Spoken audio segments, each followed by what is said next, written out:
Good evening. We're going to start with Unit 4, Lesson 17. Apply fraction comparison strategies to compare fractions greater than 1. Remember, we talked about fractions greater than 1, another name, improper, and we always have to convert them into mixed numbers. So let's get started. How are 9 halves and 15 sixths similar to and different from what other fractions we have compared? They are both fractions greater than 1. We have been comparing fractions less than 1. Fractions greater than 1 and fractions less than 1 have numerators and denominators. Both can be decomposed into smaller units, but the numerators are larger, so multiplication might be harder. I could make a common denominator by renaming halves as sixths. Then I can compare the number of sixths. I could compare each fraction to a whole number. How are 2 and 5/8 and 2 and 3/4 similar to and different from other numbers we have compared? They are mixed numbers, but part of the number is a fraction less than 1. The whole numbers are equal, so I don't need to compare them. Benchmarks are not that helpful because both fractions are greater than a half, but less than 1. The denominators are related, so I would find a common denominator. I could create a common denominator and rename fourths as eighths. So with these kind of numbers, you want to pull out the wholes, compare the wholes, and then compare the fractions, like we have been doing in these past lessons. Okay, so 3 and 1/5 is greater than, less than, or equal to 2 and 3/4. These are both mixed numbers because they have a whole attached to a fraction. Just by looking at this, hopefully you know that you can spot the greater mixed number right away by looking at the whole number attached to it. And just by looking at the whole number, you know that 3 is greater than 2, so therefore 3 and 1/5 is greater than 2 and 3/4. This problem was pretty good because it was obvious because it had a whole number that was larger than the other. But as you're going to see, you're not going to always be that lucky. 2 and 5/8 is greater than, less than, or equal to 2 and 3/4. We always look at the whole number, but in this case, they're equal. So now what we want to do is we want to pull out those wholes and separate it. So now we have 2, and then now we have separated 5/8 from it. We have 2, and then now we're separating 3/4. So now our job is to compare 5/8 and 3/4 with each other. Now, this is pretty cool because now I'm looking at the denominator and I see 4 and 8, and I know that they have something in common. So 5/8 and 3/4, we can look at the common denominator they both share, which is 8. They both have 8 in common. So how did I get 4? And then I got 8. We multiply the top and the bottom by 2. So now we have 6/8.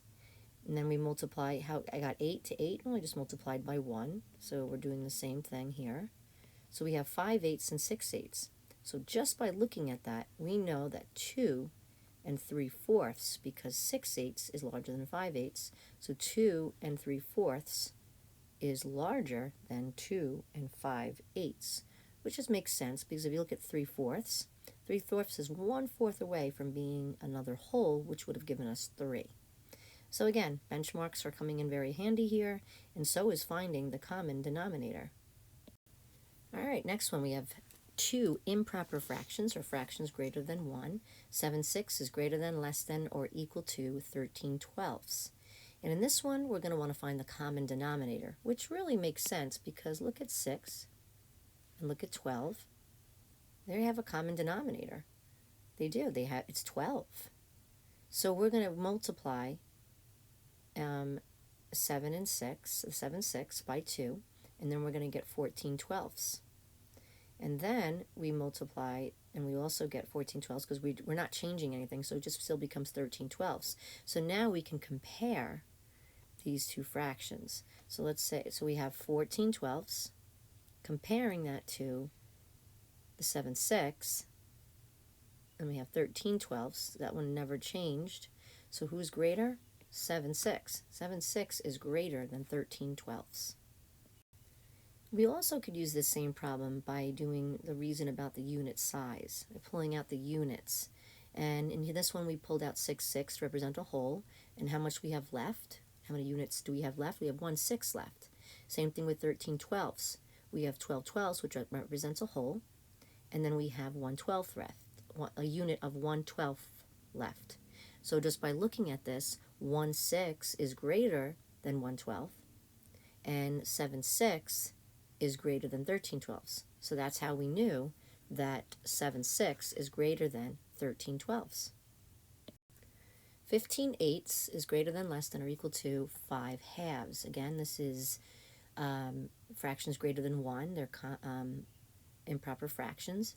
And in this strategy, we're going to find the common numerator.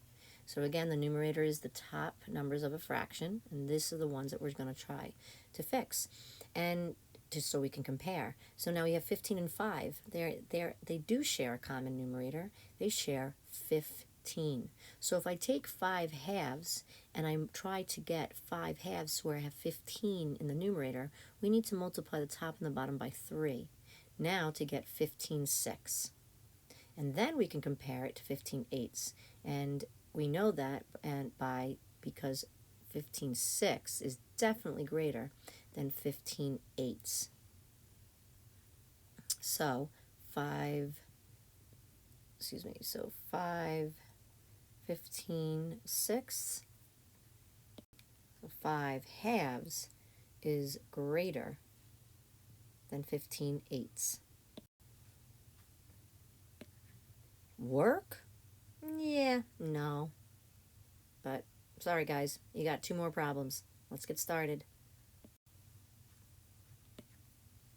Greater than or less than or equal to 8 9/10 and 8 3/5. Choose one of the strategies we've been using to compare the two mixed numbers. Make sure you look at your wholes, look at the fractions, look at the numerators and the denominators. This one, there's a lot going on in this one. This one's a pretty cool one to do. So I want to see your work tomorrow. 10/3 is greater than, less than, or equal to the improper fraction 13/6. And choose one of the strategies to solve it, and I want to see your work tomorrow. This homework looks hard. Do you want me to eat it? No, that's okay. Please don't eat it. Have a great night, guys. We'll practice this more tomorrow.